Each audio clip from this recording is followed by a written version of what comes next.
We came here during a 50-mile-an-hour thunderstorm. We've done a lot of repairs. Still don't have a working mainsail. I've had to strip some of the solar panels off to take the weight off the tower because that has some broken welds from going down. But I think we're safe for sea. That's a hurricane, and we're currently there, wanting to go there.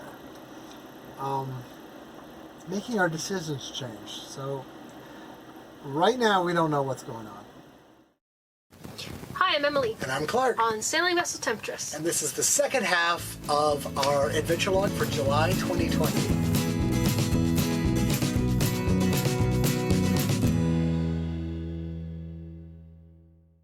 In our last video, we got you caught up on all the places we went and all the things that happened during our trip from Georgetown to Beatty, where we are right now in Turks and Caicos. We're about to go our last couple hops to Luperon. Now that you know where we are, or you can click on that video if you don't know already, we're going to get you caught up on our regular adventure log stuff for the month. Okay. Well, our plans, just get the sailing stuff out of the way. So we're going to leave here tomorrow morning early, and we're going to just have to motor through the Turks and Caicos over the bank, and it's shallow water and lots of reefs. I'm a little concerned because you usually watch the coral heads in the water, but we're going through a milkshake. We can't see anything. So we're just going to have to hope for the best. And we'll follow a little line on the chart where people go, so hopefully we'll be following where other people have gone. And we're going to get to this place called South Caicos. We will rest there waiting for a certain little wind event. Then we will go to Sand Key, and then the very next night, in the afternoon, we'll take off and sail all night, or motor all night because we don't have a mainsail anymore. And get to Luperon, hopefully in the early morning. Luperon's a place you want to enter in the early morning because in the afternoon the trade winds come up and the waves come up and the current is already up and it makes for a bad entry. But in the morning you get some wind protection and it's safer. Yeah, it looks like there's two different weather windows. One is coming up this weekend and one is early next week, and we're going to go for the first one in case it doesn't work out or something breaks, because that seems to be the trend. You never can trust weather windows. Yeah, and Dale and Chris, who are the fifth boat on the way to Luperon, now we're in fourth place. It's not a race, but just as a reference, we're the last two boats out here. I don't know if we're going to cross at the same time or if one of us is going to get there first, but we got somebody else who's kind of doing it at the same time. Okay, but down to the regular adventure log now. Oh, right. This is where we're going to tell you about budgets and all of that. It seems so mundane now after this adventure, the real adventure, but let's do it. Okay, budget for the month. You know, our monthly budget is $1,000. Ding! And we usually spend between $500 and $1,000 a month. This past few months, it's been more expensive than we anticipated, but we've always been, pretty good about that budget. Our total for this month was $971. That includes $465 worth of food. We stocked up quite a bit before we left Georgetown, knowing that we'd like to be to Luperon in like a week, but it might take a month. Turns out it's going to take more like a month, so it's a good thing we got all our food stocked up. Then we had some unexpected expenses dealing with the hurricane and having to seek shelter in a marina. So we had $184 for the marina fees and $141 in customs, immigration, and paperwork for checking in and out of the Turks and Caicos. So whatever that adds up to be, that was a big chunk of that. Then we had $157 in fuel. As you know, our mainsail's torn, and we're going to end up using a lot more fuel than we anticipated this trip. Spent $23 on some liquor. We spent $1 on water when we got to the marina, so we could do some laundry. Everything's wet and salty and gross. So that gives our monthly total up to $971. Our total for all of 2020, year to date, just under $6,500. So we're still doing pretty good. It's a whole $1,000 a month capping it. Monthly average is now $927. And when we get to Luperon, we anticipate that the budget is going to be less in terms of food and stuff, but more in terms of repairs. Well, this mainsail, it probably could be repaired. I could repair it with what I have on the boat if I had enough It's time only like without 30 wind. years old. But I had it made in like 1995, and it's taken me 20,000 ocean miles. It's been in the hot tropic sun for a long time. I think I'm going to bite the bullet and buy a new one. We're either going to need major repairs to the main, or we're going to have a new main. I think I'm going to look into getting a new main. It was time to replace it, so I'm not going to put a lot of effort into making it come back. I think I'm going to see if I can find a reasonable price and a good sailmaker wherever we end up, and getting a new main. I don't know how much they cost. I think they're cheaper now. This one cost me $5,000 back then, but I think they're made in Asia a lot now, and I think that's driven the price down. Yeah. We have a lot of things on this boat that are like, it's probably time to replace them. Poseidon just gave us an extra time. Just like, get a new mainsail. We're in pretty good shape. We did a big refit last summer. We did. So we're not so far But there's a behind. mix of old and new, and sometimes the priorities are chosen for us. So mainsail, we've got some welding to do, we've got maybe a solar panel to replace, we've got all kinds of like sort of building the boat back up expenses to anticipate. There will be a little bit of mooring costs and things like that, but we're hoping that the gradual trend over the rest of the year is going to go down a little bit closer to the 500 than it is to 1,000. Yeah, we always hear Luperon is a very inexpensive place to live. We'll figure all that out. Right now, I just want to get. You just want to stop. I just want to, yeah. I think I'm going to kiss the ground when we get to Luperon because it's just like hanging on for dear life so much. Yeah, the boat won't tip over. The boat won't tip over. That's all we have to Emily's writing a remember. song, The Boat Won't Tip Over, and I think it's her best work so far. We'll have to put that up here That's somewhere. my mantra. First time we met and we went sailing, we heeled over, and I said like, okay, don't make the boat tip over. He's like, there's no way the boat's ever going to tip over. I was like, okay, if the boat won't tip over, the boat won't tip over. Great. So now when we're in the middle of a storm, just holding on, saying the boat won't tip over, the boat won't tip over, the boat won't tip over. Well, it hasn't yet. Hasn't. Knock on wood. So next we usually talk about projects. Well, I've described the oil pan pretty good in the companion to this video, but that's done now. We arrived after that first storm. We'd been shaken up terribly all night, and we got there, and Emily decided she wanted to rinse off in the shower, and she turned it on, and almost no water came out, but the water pump made terrible noises, and I'm beat. But I dig down in there, and I actually changed the water pump, and it didn't fix the problem. It turned out there were things in our water tank, silt, things that built up over the years, and they all got shaken terribly. So when we started using water, it just globbed right on our filter, and nothing would go past it. But we were convinced that, like, not only did we break all this stuff on our boat, but now we didn't have any water to survive on. Yeah. Except for the 5 gallons that we keep in. We have a 5-gallon emergency that I'd forgotten, but you remembered, Yeah. so we knew we had that. But otherwise, it's like, we would die of thirst before. So I tested the water maker, and it was working, so I knew we wouldn't die. And then it turned out one of the tanks was still full. It was just that the filter was plugged. But when you're really tired, it's hard to make good decisions. Anyway, that project, I've had to remove the wing panels from the solar arch to lower its weight and strap it down with rope every different which way so that the broken welds are just under compression and they'll never be asked to do anything but compression, so they'll be okay, I hope, to make it the rest of the way. Yep. So far, they've been good. So, yeah, lots of projects. Daily life and activities, I think, is our next category. And our daily life and activities has amounted to just making sure we don't die.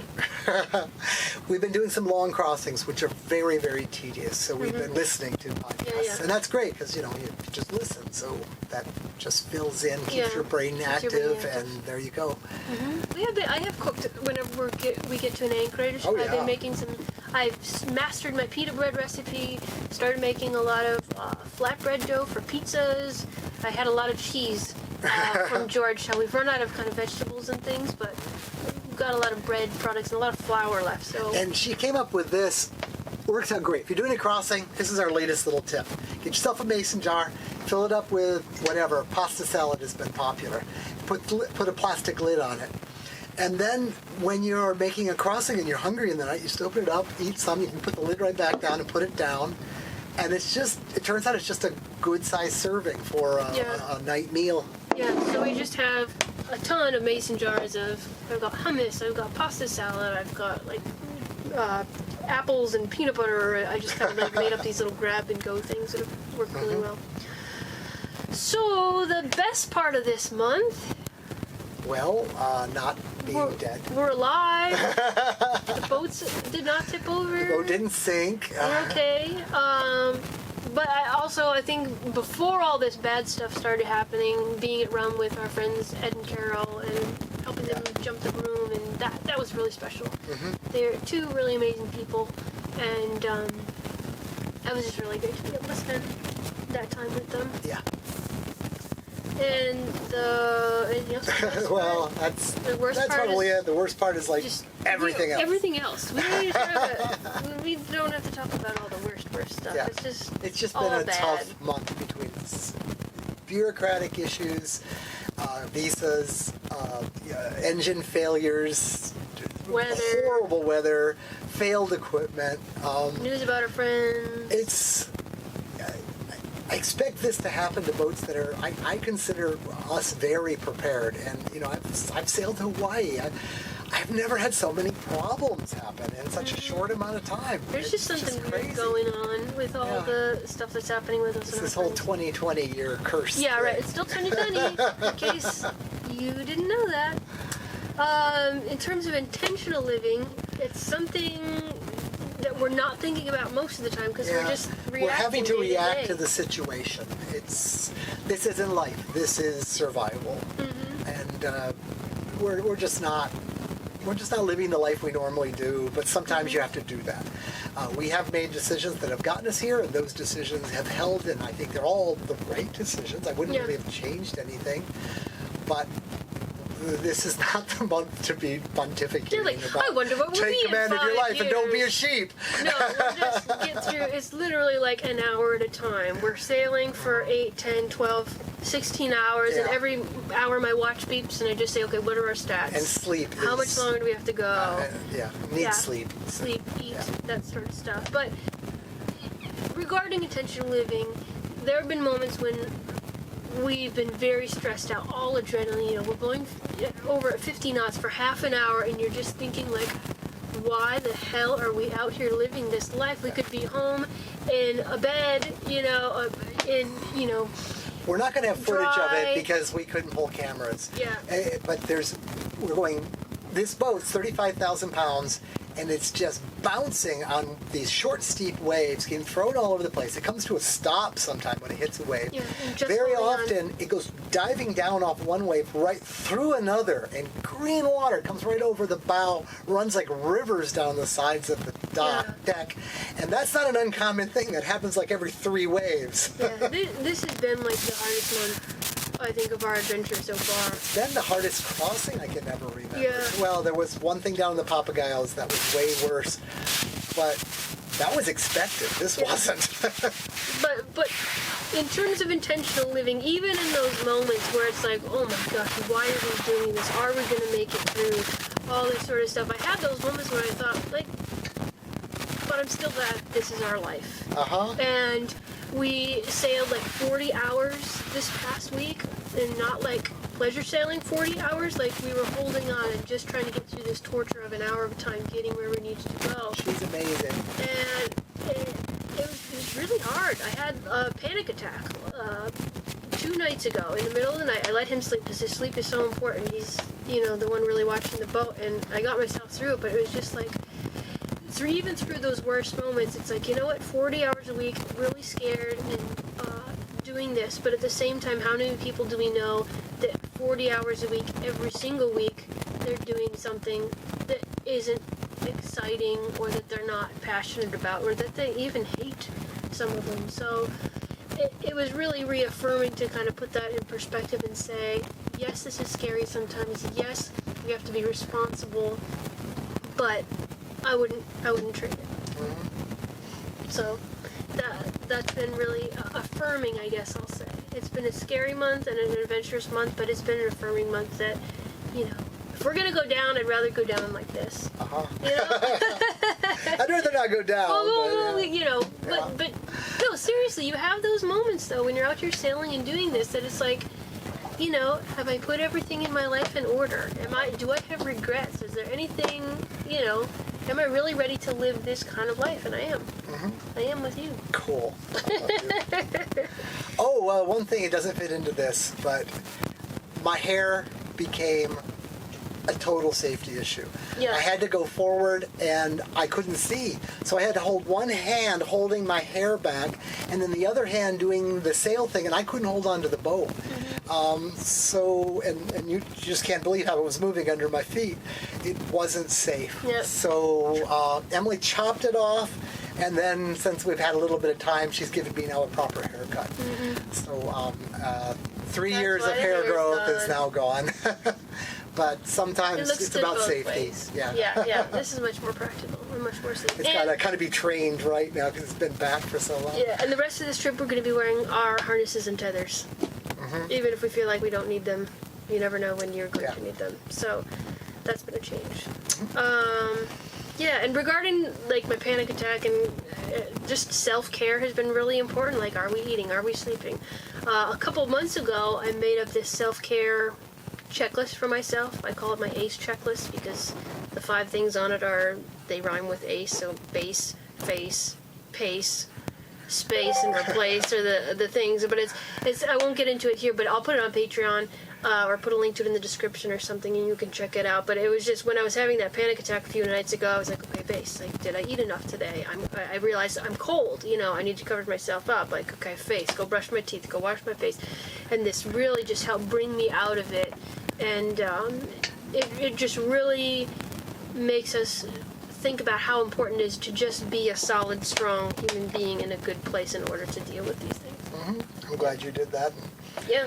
And got through it. I'm glad I didn't normally she would wake up. me up, but I was so sleep deprived, and the next day I had to go do stuff. So Yeah. So So anyway, so we have done intentional stuff this month. Yeah. We've been reactive, but in the whole scheme of things, it absolutely fits in with our intentional life, I think.